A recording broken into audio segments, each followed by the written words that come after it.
Good afternoon, everybody. I apologize for my tardiness. We had some technical difficulties, as you could see, but I think we are ready to rock, so let's get to it. I'll begin this week with some scheduling announcements for President Trump's very busy week ahead. Tomorrow, President Trump will host his 9th cabinet meeting of the year alongside his incredible cabinet, who continue to deliver for the American people at a record pace. Later in the afternoon tomorrow, the president will make an announcement in the Oval Office on his initiative to create Trump accounts to give the next generation of Americans a jump start on savings. It will be a very exciting announcement indeed, especially for all of the parents across the country with young children and babies. On Thursday, President Trump will host the presidents of the Republic of Rwanda and the Democratic Republic of Congo to sign the historic peace and economic agreement that he brokered.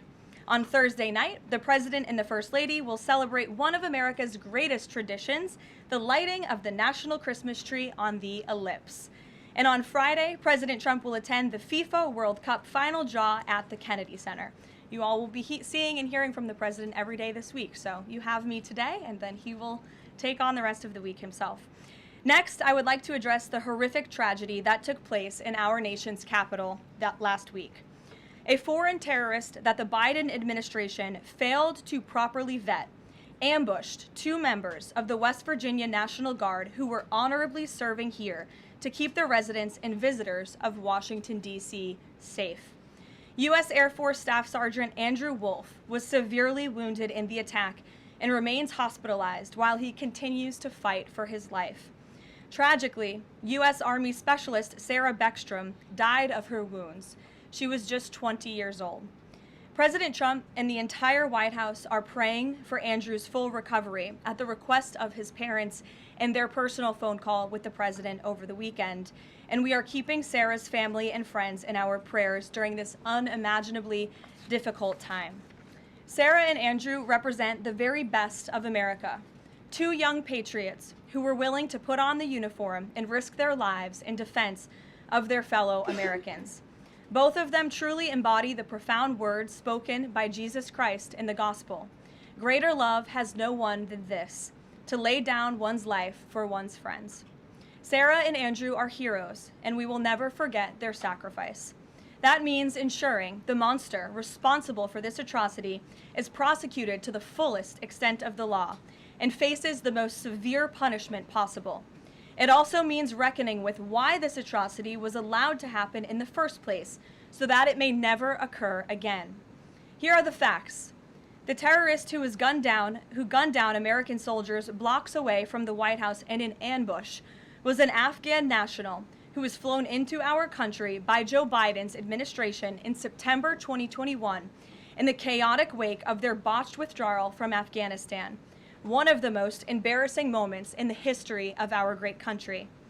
Joe Biden's historic failure in Afghanistan continues to haunt this country and our men and women in uniform. Not only did this surrender lead to a suicide bombing that killed 13 American heroes in Kabul, but now National Guard troops were shot on U.S. soil by the same kind of enemy. We continue to live with the deadly consequences of Joe Biden's horrific leadership. Nearly 100,000 Afghans were recklessly released into the United States with little to no vetting. There was no regard for the disorder and violence that this would unleash on American communities and American culture. Reportedly, thousands of these strangers and unknown individuals were flagged to the Biden administration for national security, public safety, and fraud concerns. But the terrifying truth is that the Afghanistan debacle is just a small part of Democrats' complete and total betrayal of the American people during the Biden years. The tragedy that we just witnessed the day before Thanksgiving is a reminder that untold thousands of terrorists, gang members, and criminals were invited into our country and remain here to this very day. The border is now secure, thanks to President Trump, but the threat in our interior remains real and urgent. These public safety threats are already inside our land. And President Trump was elected on a promise to find and remove them. And he has already taken significant steps and made significant progress towards fulfilling this promise. But there is more work to be done because President Trump believes that he has a sacred obligation to reverse the calamity of mass, unchecked migration into our country. As a result, the Trump administration is now actively re-examining all of the Afghans imported into the country by Joe Biden. Any individual who threatens our national security or our citizenry will be subject to removal. President Trump has already permanently paused migration of foreign nationals from third world countries that pose a very high risk to the United States. For too long, past American presidents supported self-destructive immigration policies that allowed foreigners who outright hate our country and have no interest in assimilating into our culture. They've allowed these individuals to flood peaceful American communities. This disastrous approach has drained our welfare program, driven up the cost of housing, suppressed wages, and jeopardized the safety of law-abiding American citizens. In fact, according to a new bombshell report from the New York Times, Somalian migrants in Minnesota have defrauded nearly $1 billion in taxpayer-funded benefits under Democrat Governor Walz's leadership. President Trump is putting an end to this dangerous America Last approach. His position is rooted in common sense. In the wake of last week's atrocity, it is more important than ever to finish carrying out the president's mass deportation operation. America cannot allow millions upon millions of unvetted illegal aliens to be rewarded with amnesty after they broke our nation's laws to come here. They must go back to their home countries. It is also essential to immediately address the massive fraud and corruption that has been going on for decades in other aspects of our immigration system, most notably when it comes to asylum claims. Millions of people who have come here under false pretenses are told blatant lies now enjoy temporary legal status. President Trump is ending this scam as well, and I would point out that the Democrats have tried to block this administration from doing so at every turn with lawsuit after lawsuit. The hard truth is that even when it comes to our legal immigration system, past presidents have failed to ensure that all prospective citizens love America, will add value and contribute to our communities, and will assimilate into our culture.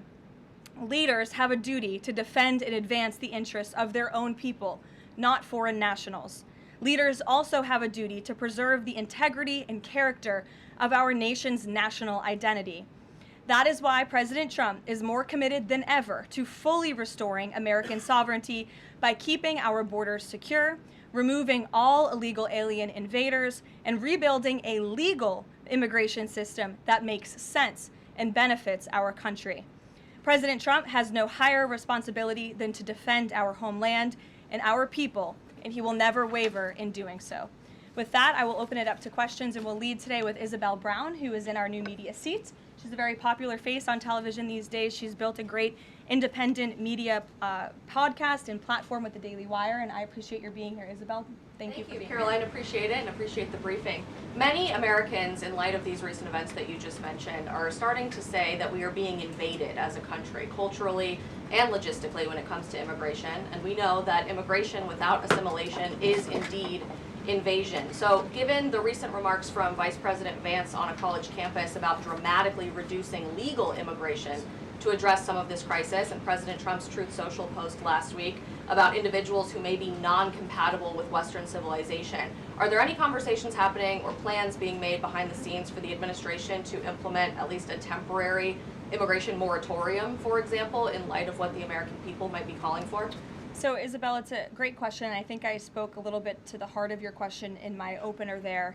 I would add that the Trump administration has done more to limit migration, both illegal and legal, than any administration in history. And I'll just walk you through some of the actions that we have taken thus far. Number one, the Trump administration issued a travel ban for 19 countries, including Afghanistan, special immigrant visas, which is a legal pathway to get here, which we know many Afghans have utilized to come into the country, have now been paused since the tragic shooting last week.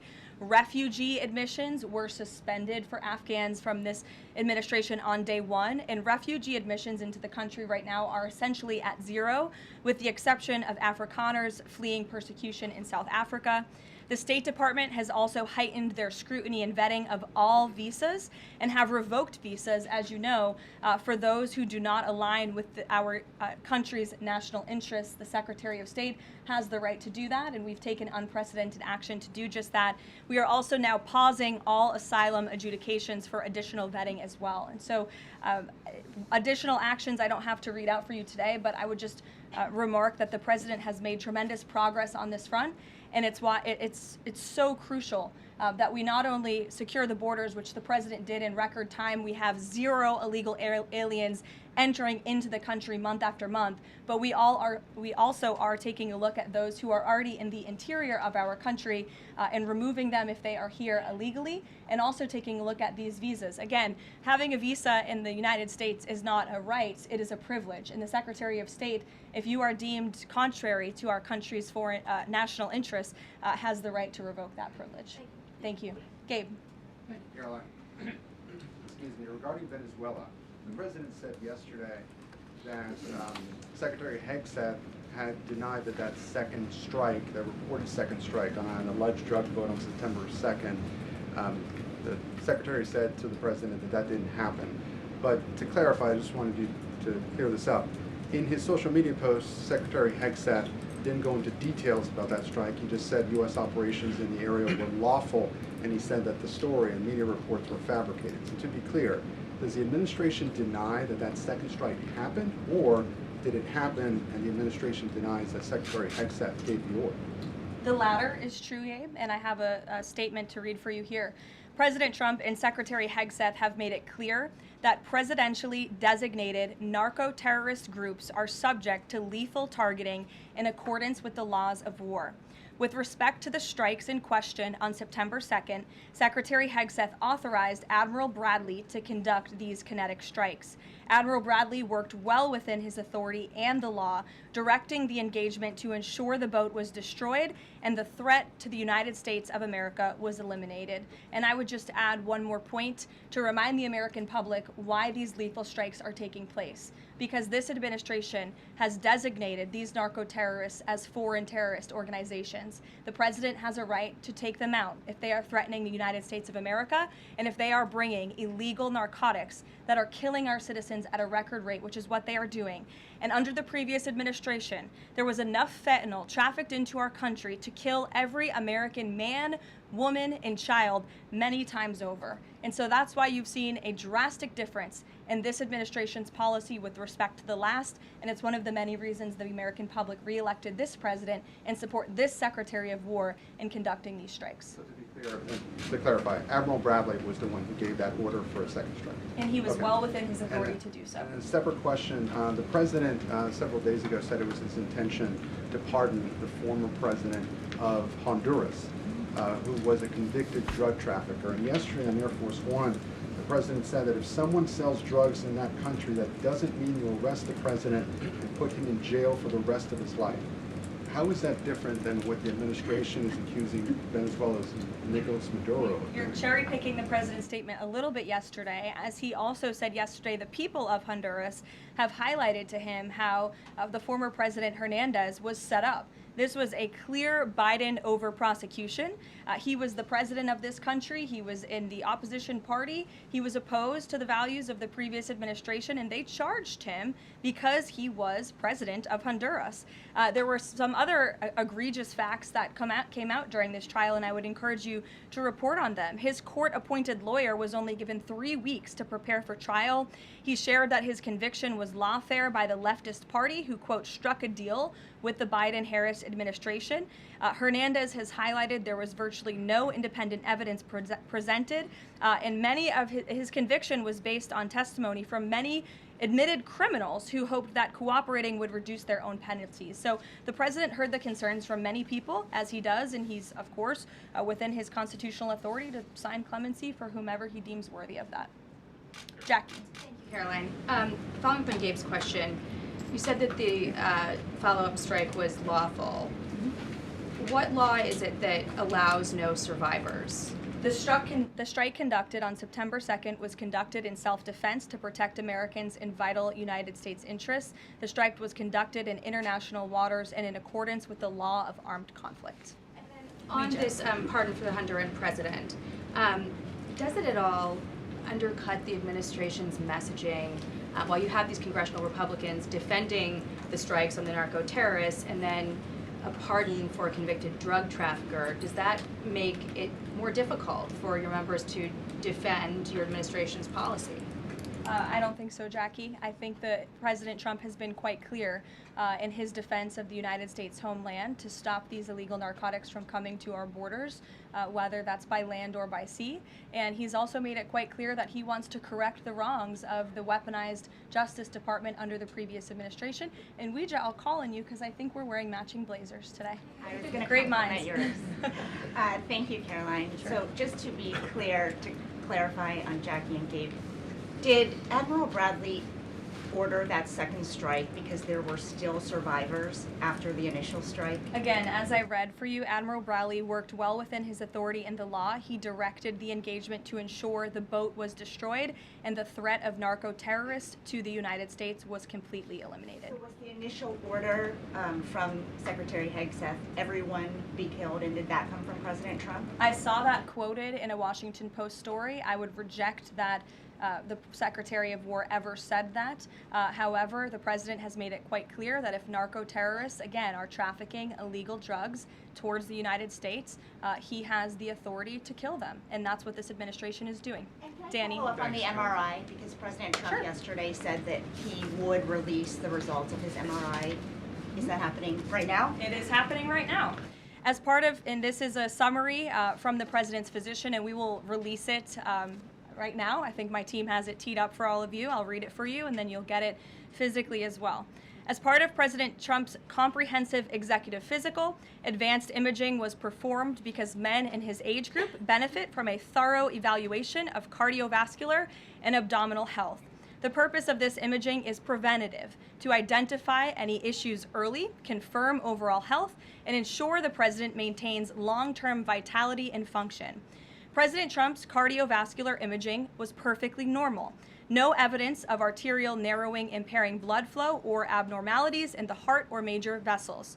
The heart chambers are normal in size, the vessel walls appear smooth and healthy, and there are no signs of inflammation or clotting. Overall, his cardiovascular system shows excellent health.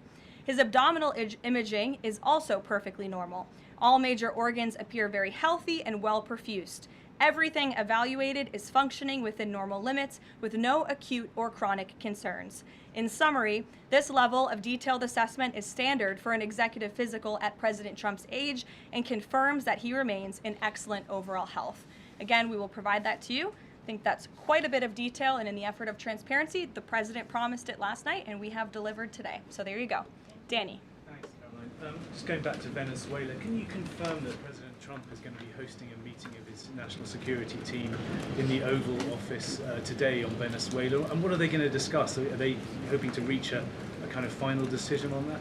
Out of the effort of transparency, I will confirm that the President will be meeting with his national security team on this subject and on many matters. He meets with his national security team quite often. He's the commander-in-chief. It's part of his responsibility to ensure that peace is ongoing throughout the world.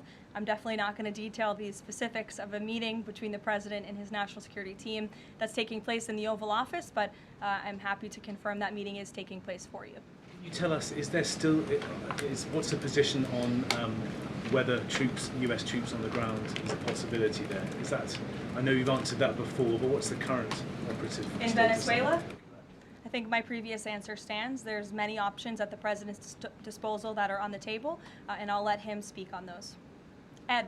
Thanks, Caroline. The U.S. announced a trade framework deal with the United Kingdom on pharmaceuticals, where they will pay 25% more, and the savings theoretically will go back to American consumers. What guarantees are in that savings will in fact go back to the American consumer and not be sucked up by the company? I'm going to be honest with you, Ed. I'll get you the answer to that question after the briefing. So the American Rescue Plan, Sure. so funded a number of universal income. Kush will get you that answer, right, Kush? My trade guy over here.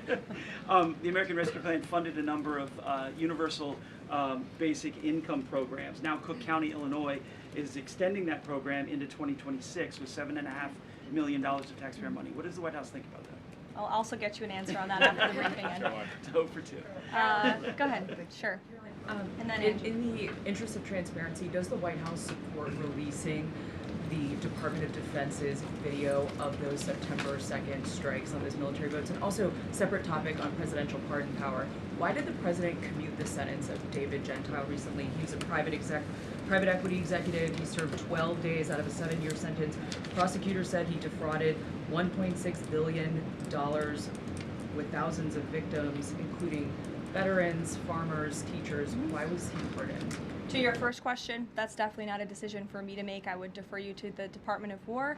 It's also probably a decision for the president himself to make. As for your second question with respect to that pardon, he issued a commutation for Mr. Gentile, who's the former CEO and co-founder of GBP Capital Holdings. Unlike similar companies, GBP paid regular annualized distributions to its investors.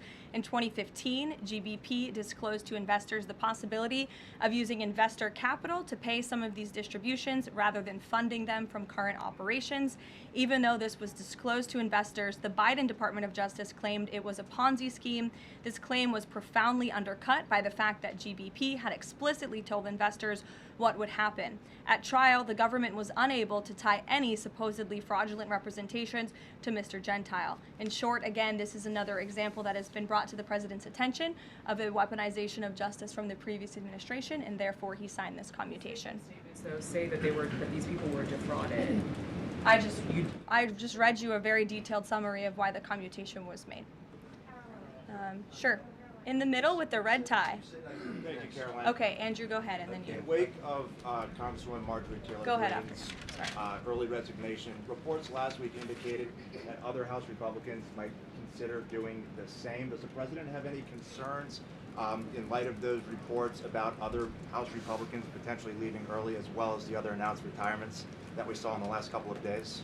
Look, I think the president maintains very good relationships with the vast majority, maybe with the exception of one or two. I think many in this room know who I'm referring to.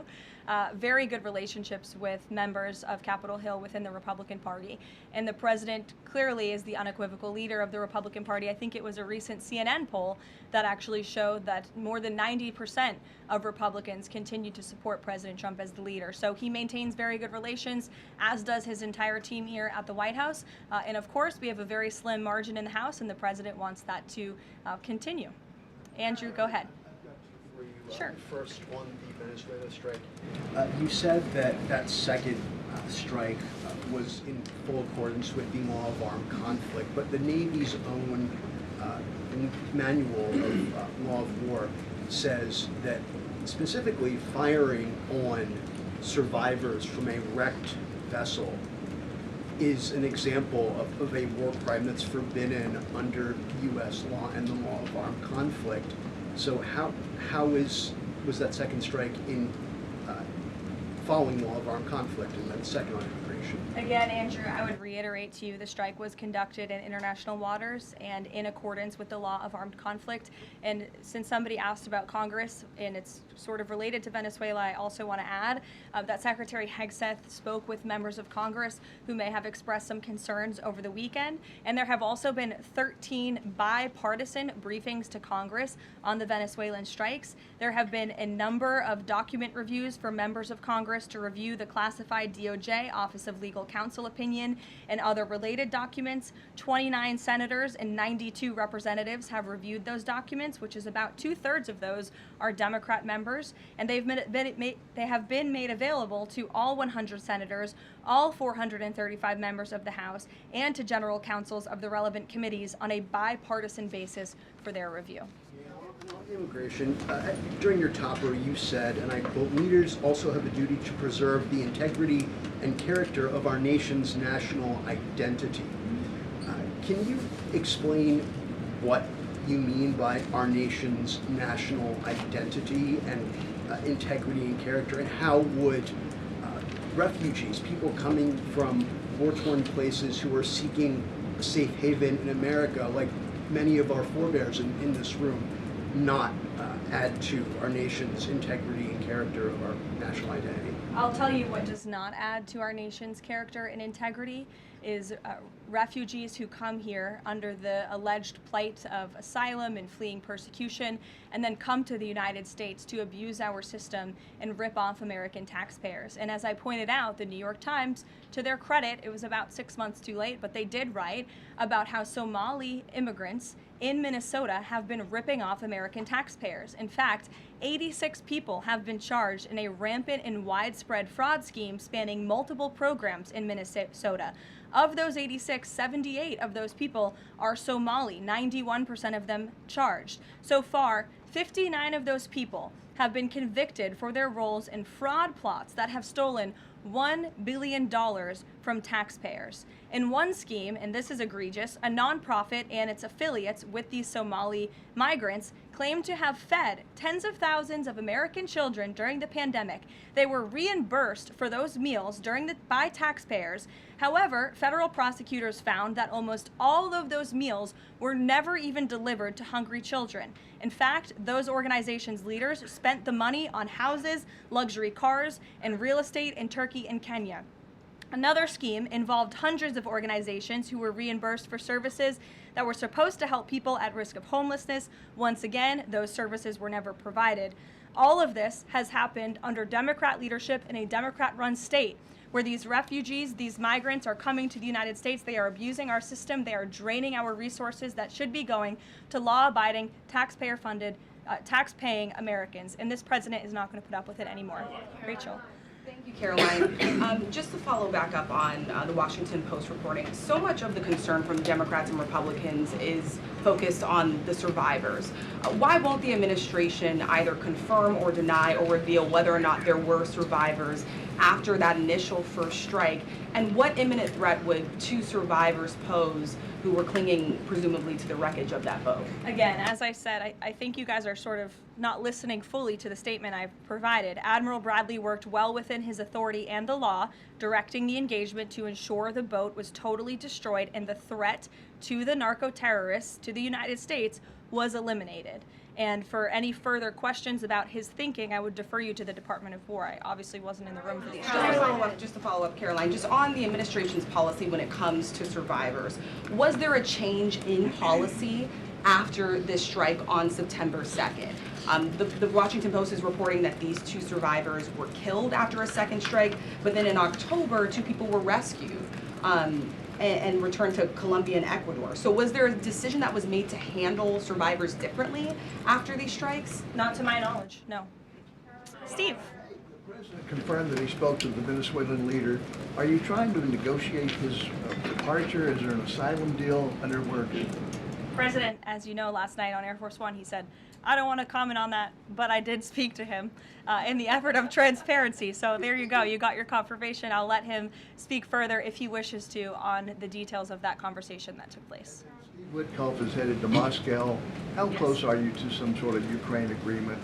I think the administration feels very optimistic. Obviously, you've seen, Steve, that the president's entire team, including Special Envoy Witkoff and Secretary Rubio and the Vice President and the President himself, Secretary Hegseth as well, have been working so hard on this effort, and they all really want to see this war come to an end. And so just yesterday, Sunday, I believe that was yesterday, they had very good talks with the Ukrainians in Florida, and now, of course, Special Envoy Witkoff is on his way to Russia. This is sort of the shuttle diplomacy that you've seen from this administration play out, where we speak equally with both sides. We've put points on paper. Those points have been very much refined, but as for the details, I will let the negotiators negotiate, but we do feel quite good, and we're hopeful that this war can finally come to an end. Stephen. Thank you, Caroline. I've got a question about Ukraine and then a clarification about the immigration changes that are happening.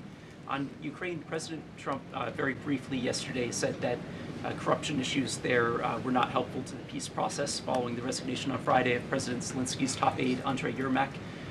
We were told from your podium in the prior administration that, quote, there is no indication that there's been any kind of widespread corruption involving U.S. resources in Ukraine. What is the Trump administration's view of corruption issues in the wake of Yermak's resignation, and how is that impacting peace talks? Well, look, I think the president has made it quite clear, as he said last night, corruption is never helpful. and he does not want to see American tax dollars taken advantage of, which is why he has stopped the endless checks that were being written by the previous administration to fund this war.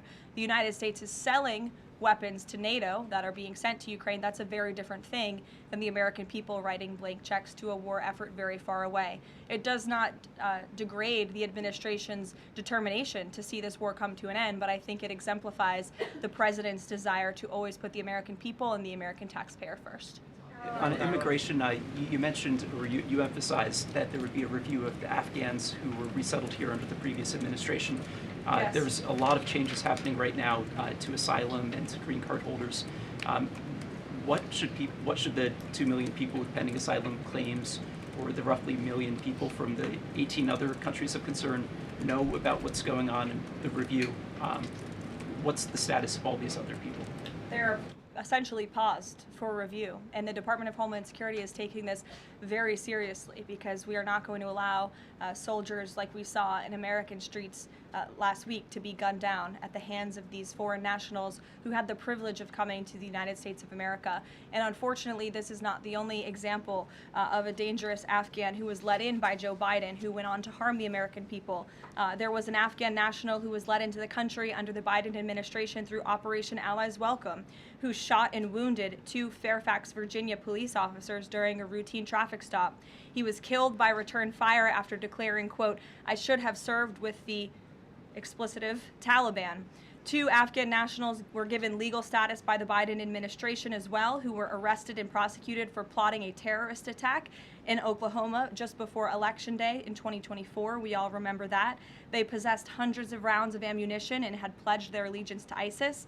There was also an Afghan national who was on the terror watch list who was apprehended by Border Patrol in 2024, but then he was released into our country by the Biden administration. Again, let's just highlight the absurdity of that. Border Patrol apprehended a terrorist, and then the Biden administration, because of their lax policies, still allowed him to come into the United States of America. I think everyone in this room, whether you want to admit it or not, does not want that individual living alongside you in your American neighborhood. And that individual was later arrested again after being allowed to live in the U.S. at large for over a year. Another one, a criminal illegal alien from Afghanistan, was arrested by ICE in 2025, convicted of second-degree assault, was previously allowed to stay in the country by the Biden administration. I have several more examples here. I'm happy to provide them to anyone in this room. John. Thank you, Caroline. First of all, happy Thanksgiving to Thank you. and your young family. Hope you enjoyed it. I have 2 questions unrelated. The first, back to Afghanistan. My son and I walked by the horrific shooting less than 1 hour before it happened. So for anybody that's here, this thing's real. You outlined all of these unvetted Afghans that that were let in by Biden. We just had one the other day that was going to blow up a DHS building. Can you be specific on what the Trump administration is doing now to re-vet those that are here so that we don't get a repeat of what we had Wednesday night? Sure. I can tell you 2 top-level things, and I would defer you to DHS for more of the specifics, as of course they are leading this effort, and I can assure you Secretary Noem is on the ball. I've spoken with her and her team, and they have an all-hands-on-deck effort to having resources go towards this. But we have paused all asylum adjudications, and then of course the special immigrant visas, which we know many Afghans utilize to come into the country under the Biden administration, have also now been paused. And I would just point out one more time that the Biden administration was responsible for the original sin that led to this tragic killing last week, the botched withdrawal from Afghanistan. He was responsible for Operation Allies Welcome, which is something that this White House and the people behind this podium in the last administration fully and wholeheartedly embraced. And they assured the American people there would be no risk or no harm to them. And as I just laid out for you in those many examples, that unfortunately and tragically has not turned out to be the truth. Just ask the families of these 2 brave National Guardsmen, one who is no longer with us and one who continues to fight for his life. So I know the president is wholeheartedly focused on this effort, and I think unfortunately these events do remind us why it's so important that the president's mass deportation operation continues. With that, follow up. The White House today launched a new fake news portal, which I found interesting. What is your objective with that, ultimately? And are you going to name the news networks, and are you also going to name some of the correspondents, some which may be here today? Yes, we are. I'm glad you noticed. Much to the dismay of some of your colleagues in the room, John. And I think it goes to our original promise on day one to hold the media accountable, because unfortunately, and we deal with this all day, every day around here, there are so many fake stories that are unfortunately written that have inaccurate characterizations of meetings that took place, and it's all based on anonymous sourcing. And you know, the standard for journalism, unfortunately, has dropped to such a historic low in this country.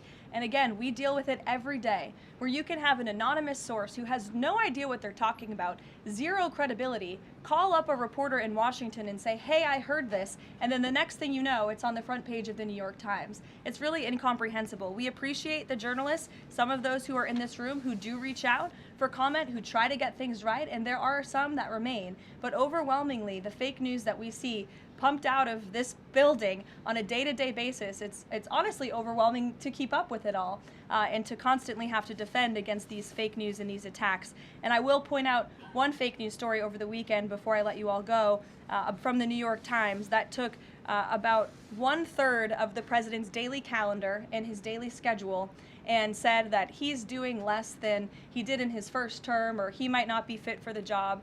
That is unequivocally false, and it's deeply unfortunate that this story was written by the same outlet and the same reporter who wrote this: Biden is doing 100% fine after tripping while boarding Air Force One. Oh, same outlet, same reporter who wrote that President Trump is not fit for the job. Are you kidding me? You all see him almost every single day. He is the most accessible president in history. He is taking meetings around the clock. Another one. Biden declared, quote, healthy and vigorous after his first presidential physical. I don't see headlines like that too often about this president. Again, same reporter, same outlet who wrote falsely over the weekend that President Trump is not fit for the job. I can assure you he absolutely is. You all see that with your own eyes on a daily basis, and the president's physician has now given you all 3 detailed reports on the state of the president's health. So with that, I will leave you all, and we'll see you tomorrow. Thank you. Thank you, Caroline.